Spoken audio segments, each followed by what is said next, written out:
this morning. I am your teacher, Ma'am Scarlett Tampon, or you may call me as Ma'am Tampon. Okay? Let us stand and let us pray. In the name of the Father, the Son, the Holy Spirit. Amen.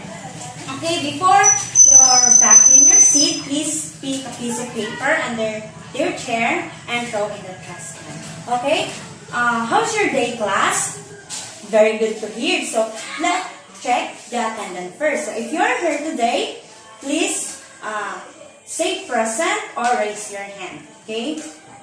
Lovely. Savannah. Mona Lisa. Winnieland. Myla. Okay, girls are present. How about boys?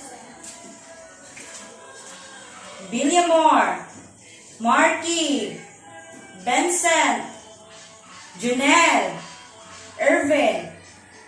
Very good. No one is absent for today. So I give you 5 points each, all of you. But after that, I have here a rules and regulation inside in our classroom. So first is lesson when someone is talking. Especially, I'm talking here in front. Okay, so you must listen to your teacher. The next is raise your hand if you want to answer. If you have a question, no, so just raise your hand. Then follow the direction when first is given. Next is be respectful to each other. Okay? But before we proceed to our discussion for today, let's have some recap of what our discussion yesterday. Anyone? Yes, Miss Winnie. Very good. Another idea? Yes, Mr. Billiamore. Very good. So our topic yesterday is all about facilities and equipment of the volleyball. So what are those facilities and equipment in volleyball? Yes, very good. Net, ball, and court. And okay, but before anything else, I will divide you into, and I will give you an envelope, which this envelope contain a rumble word. So, okay, go to your respective group, and in your group, make a big circle. Now, in the middle of the circle, arrange the word inside in the envelope and post into our board. Okay, I give you a 5 minutes to start. Timer start now. Okay, time's up. Okay, your answer is all correct. Very good. So, out of the given activity, what is our topic in this morning? Anyone? Yes, very good. Our discussion in this morning is all about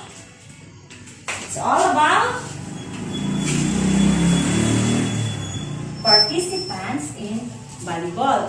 But before we proceed to our discussion in this morning, let's read first the objective. So, at the end of the lesson, the student should able to A. Figure out and differentiate the participants in playing volleyball. B. Is connect the different rules of participants in volleyball in a scenario. Then, the last is assume the responsibility of the participants in a volleyball. Okay?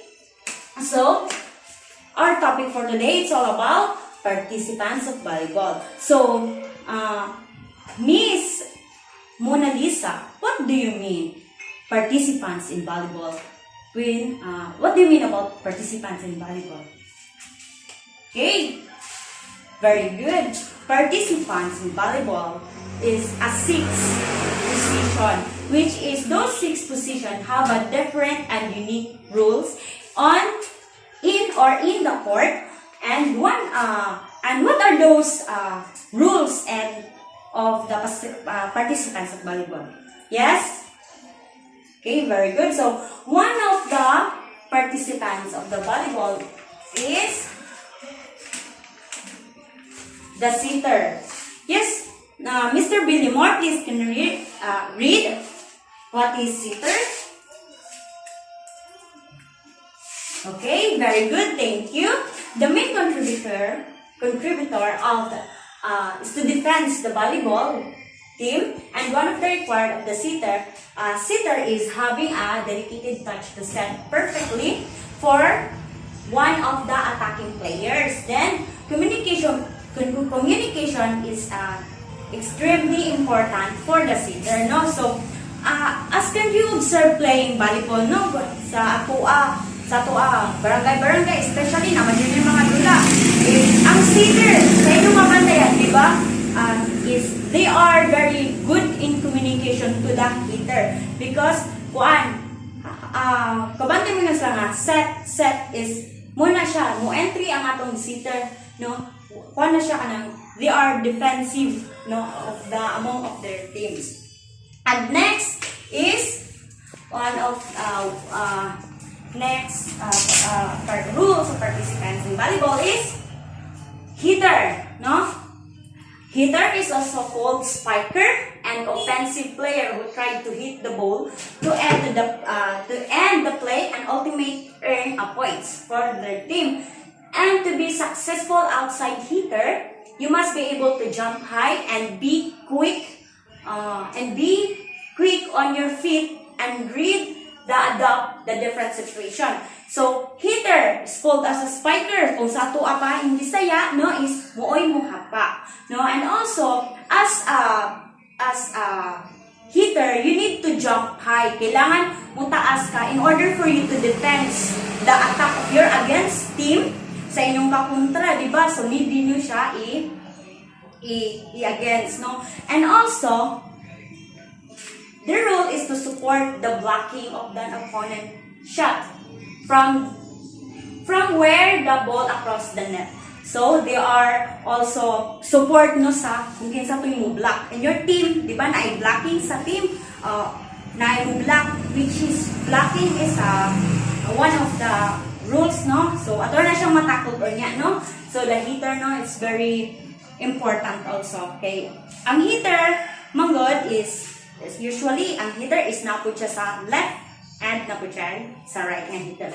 The next is middle blocker. So, their main role of the team is being the first line to defense against the opposite team hits and to be ready for the opponent middle blocker attack. And they play near the sitter to exclusive fast attack on offense. And he or she the tallest player on the volleyball team. So, middle blocker. As can you observe playing, though these participants of volleyball is moto sila ang mo block, no, sa against the opponent. And also, he or she is the tallest. Kailangan sa inyong team siya ang pinakataas sa inyo. No, kay need man na niya, kailangan man siya quick. Okay, para madali niya makuhaan ang attack sa against your team, no? Then, next is libero.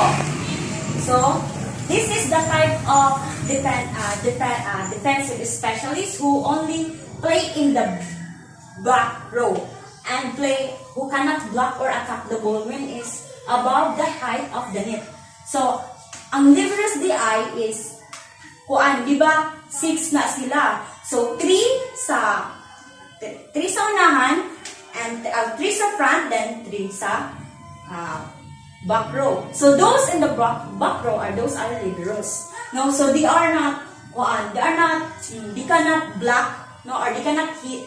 Sila pwede maka-blocking or hitting. They are only just depends on the team from the against the crossing ball from the another team.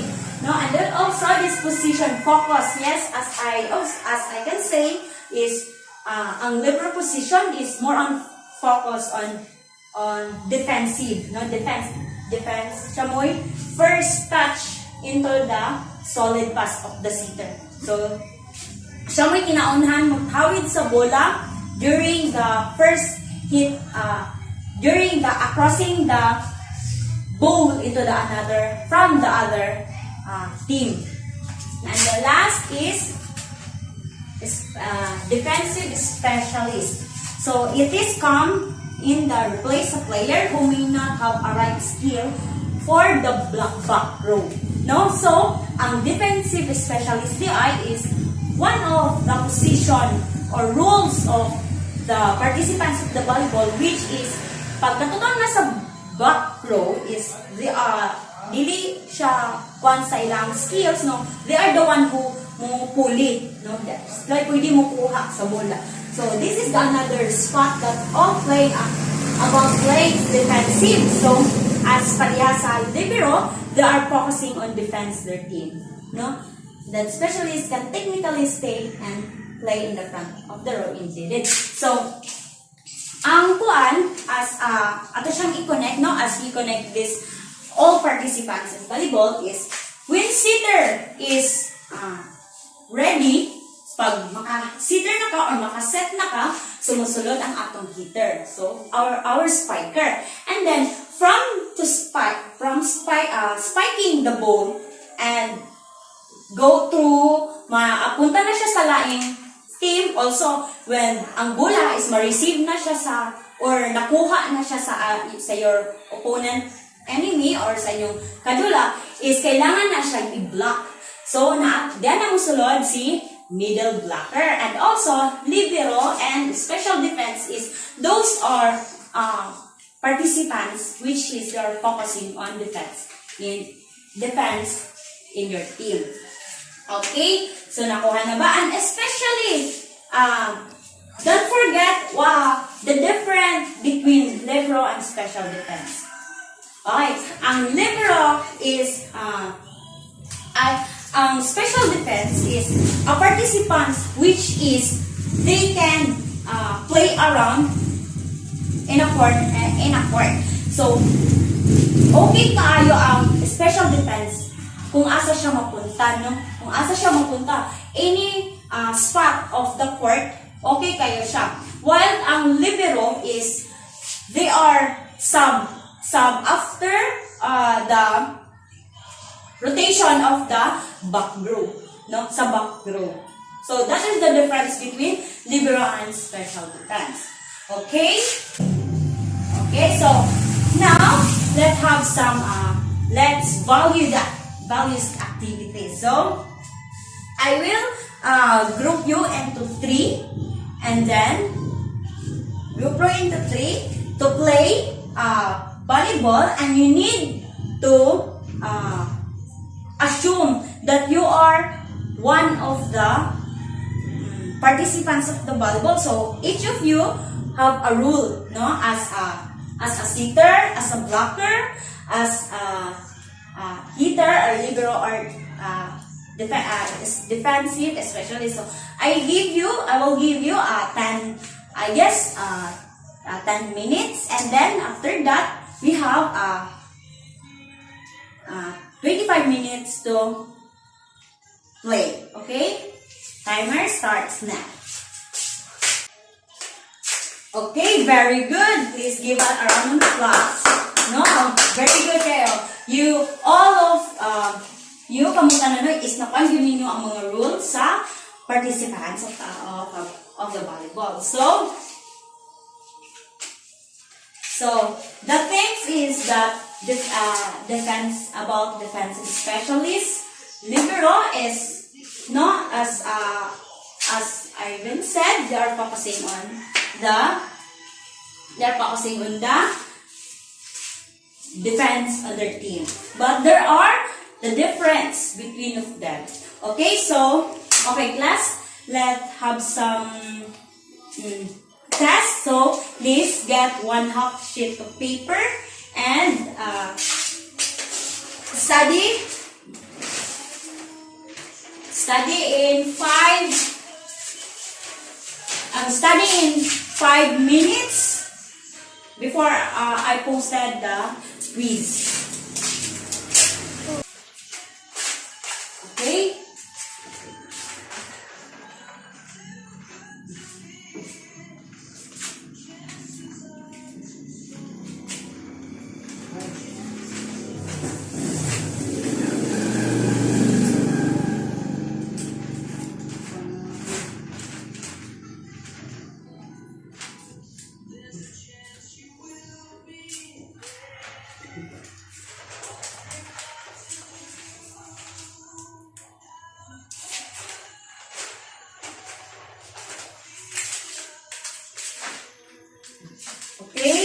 I give you 5 minutes to answer.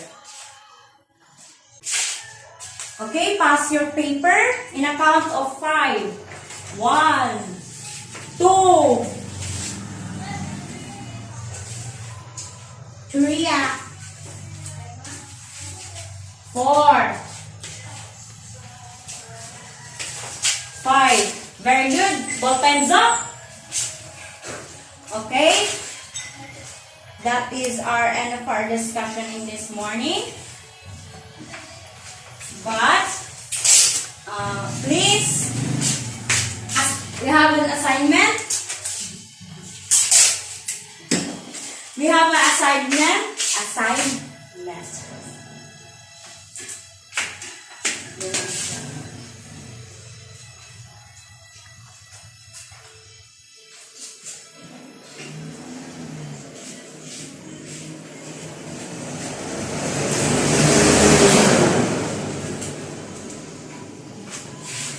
Okay, that is our assignment. So, study more about the playing format of the volleyball for tomorrow discussion. Okay, class, that is all our topic in this morning. Goodbye.